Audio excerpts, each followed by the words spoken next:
میں آپ پہ قربان ہو جاؤں، میرے ماں باپ آپ پہ قربان ہو جائیں، فدا کا امی و ابی، میرے ماں باپ آپ پہ قربان۔ ایسی محبت تھی۔ وہ صحابیہ کے بارے میں آتا نا کہ زندگی میں کبھی اللہ کے نبی صلی اللہ علیہ وسلم کا نام نہیں لیا جب تک یہ نہ کہا ہو کہ میرے ماں باپ آپ پر قربان۔ زندگی میں کبھی ایسا نہیں ہوا کہ رسول کریم صلی اللہ علیہ وسلم کا تذکرہ کیا ہو اور ساتھ یہ نہ کہا ہو کہ میرے ماں باپ۔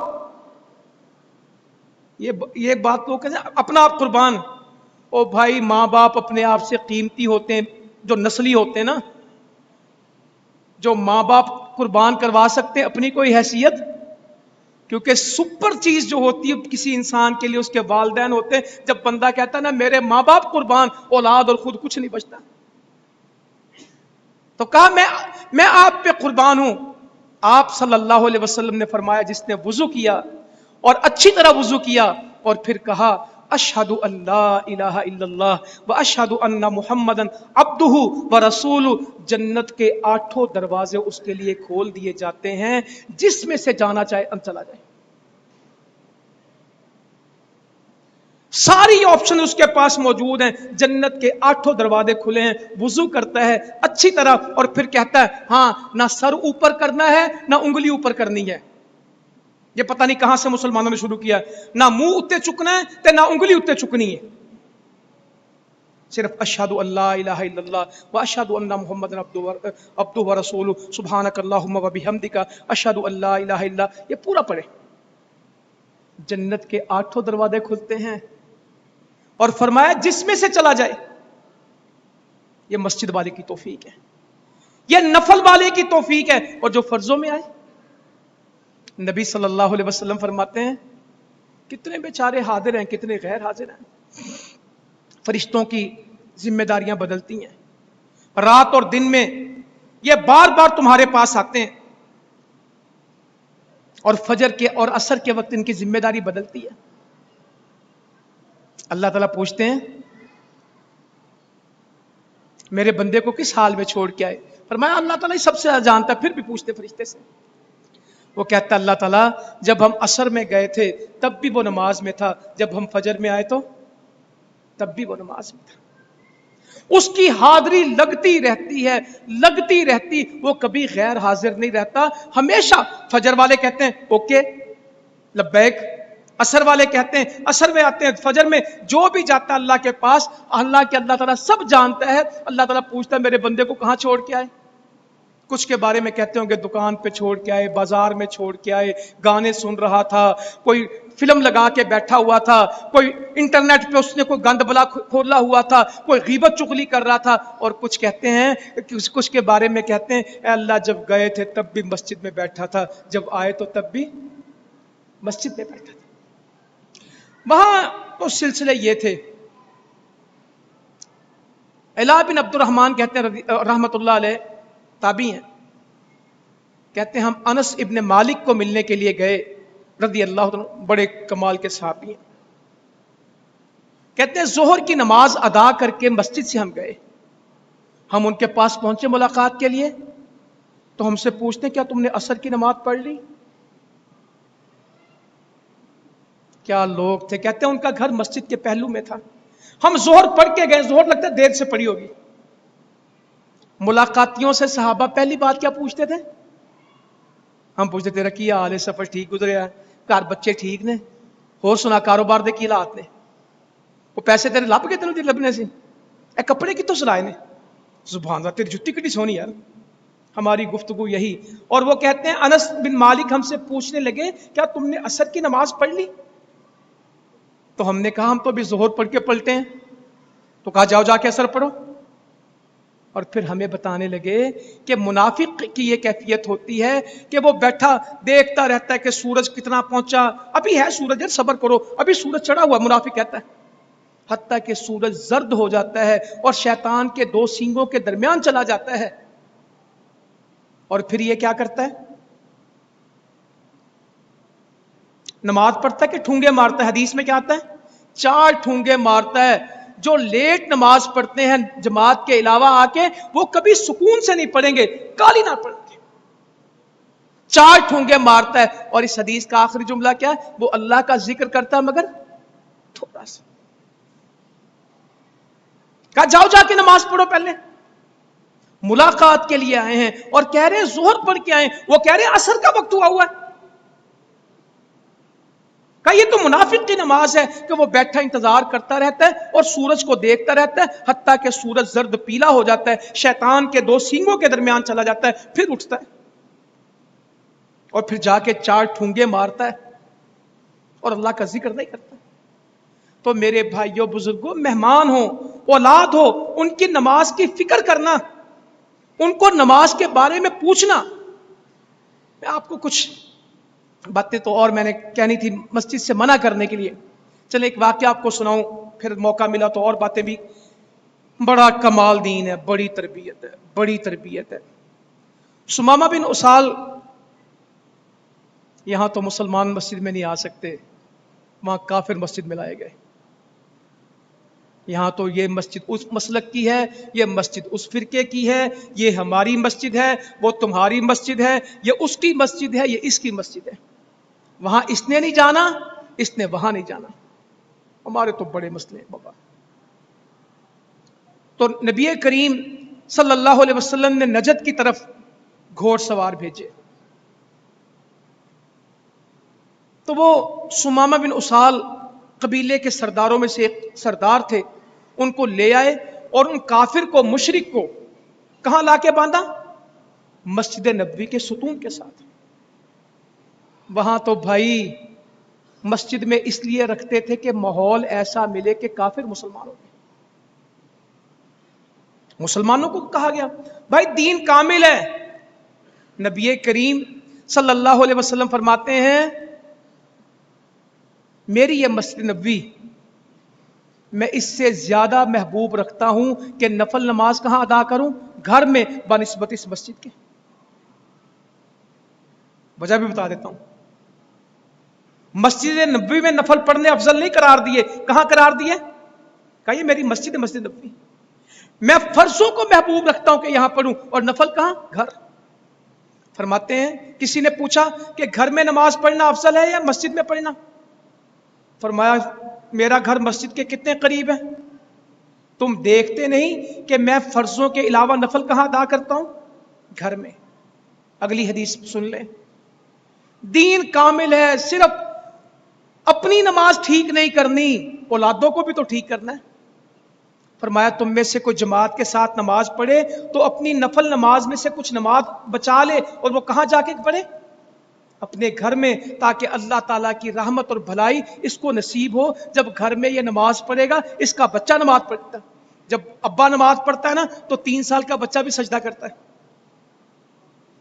جب باپ نماز کے لیے کھڑا ہوتا ہے تو بیٹیاں بھی وضو کرتی، دوپٹے سنبھالتی ہیں.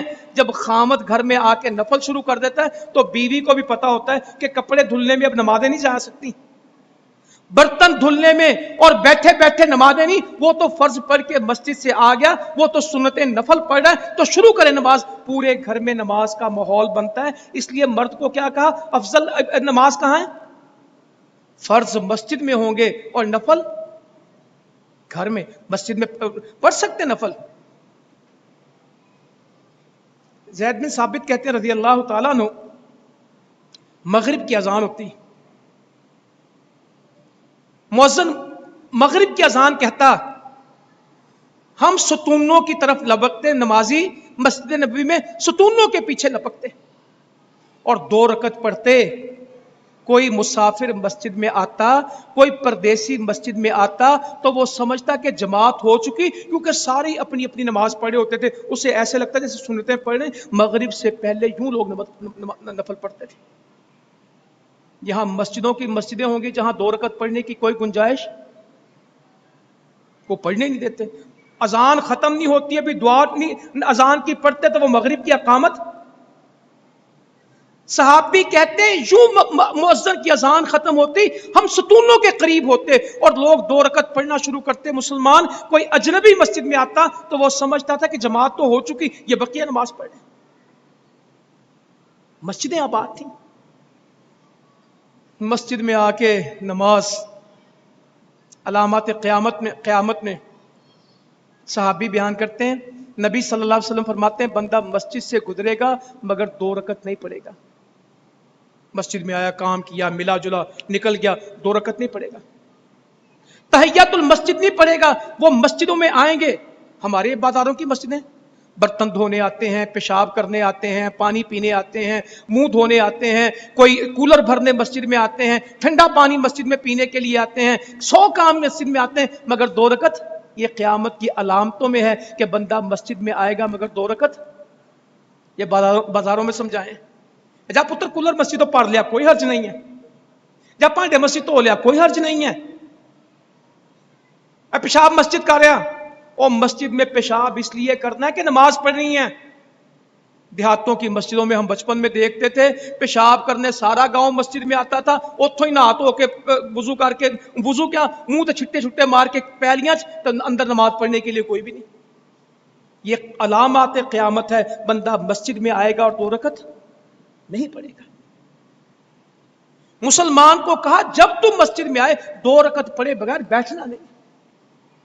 میں نے آپ کو سنایا کہ بندہ خطبے کے دوران آیا ہے، اس کو اٹھایا، اٹھ خطبہ بعد میں سننا، پہلے 2 رکعت پڑھ. مسجد کا حق ہے کہ اس میں نماز پڑھی جائے. مسجد کا حق ہے کہ اس میں نماز پڑھی جائے. وہاں تو مسجدیں پر رونق تھیں، ہر وقت مسجدیں آباد تھیں. وہاں تو اتنا کہنا پڑا تھا کہ جب تم میں سے کوئی مسجد کے لیے آئے اور اس سے تاخیر ہو جائے تو وہ وقار سے آئے، سکون سے آئے، جلدی نہ مچائے. جتنی نماز مل جائے پڑھ لے، جو رہ جائے بعد میں پڑھے، دوڑ کے نہ آنا. جو روٹی کھاتا ہو وہ روٹی پوری کرے. اما جی عائشہ کہتی رضی اللہ عنہ، پتہ نہیں کتنی جستجو ہوگی نماز کی کہ ان کو کہا گیا کہ جب کھانا سامنے ہو اور کھانا کھا رہے ہو تو کھانا کھا لینا، نماز بعد میں پڑھ لینا. اور جس کو پیشاب آیا ہو، جسے واش روم میں جانا ہو، وہ پہلے کیا کرے؟ پہلے واش روم میں جائے. پیشاب اس سے جلدی آیا، نماز نہ پڑھے، کیونکہ نماز میں یکسوئی چاہیے. ساری نماز کی اگر اپنے آپ کو کنٹرول کرتا رہے تو بال کھاندا رہے تو ٹیڑھا میڑھا ہوندا رہے اور نماز پہ توجہ کم ہو اور پیشاب کے روکنے پہ زیادہ ہو، اسلام کو ایسی ضرورت نہیں ہے. اب کھانا کھا رہا تھا، نماز ہو گئی. اللہ کیا شفقت ہے اللہ کی اپنے بندوں کے اوپر. کب کھانا کھا. صحابی کہتے ہیں سرد راتیں ہوتی تھی مدینے کی، ٹھنڈی ہوا چلتی یا بارش برستی تو نبی صلی اللہ علیہ وسلم مؤذن سے کیا کہتے ہیں؟ کہو صلو فی رحالکم، صلو حی علی الصلاۃ نہیں کہلواتے تھے، کیا کہلاتے تھے؟ صلو فی رحالکم. اپنے خیموں میں نماز پڑھو. صلو فی بیوتکم، اپنے گھروں میں نماز پڑھو. اتنا کمال کا دین ہے، اتنا کمال کا دین ہے، کسی کو تکلیف نہیں دی. ٹھنڈی ہوائیں چلتی، بارش ہوتی تو کہتے اپنے گھروں میں نماز پڑھو، اپنے گھروں میں نماز پڑھو. تو میں سمامہ رضی اللہ عنہ کی بات کہہ رہا تھا کہ یہاں تو مسلمانوں کے کیا کہنے اور کیا اللہ جانتا ہے. ہم مسجدوں کے ہم نے شکلیں بنا دی، مسجد میں لا کے باندھ دیا. نبی صلی اللہ علیہ وسلم تشریف لائے. سمامہ تو کیا سمجھتا ہے؟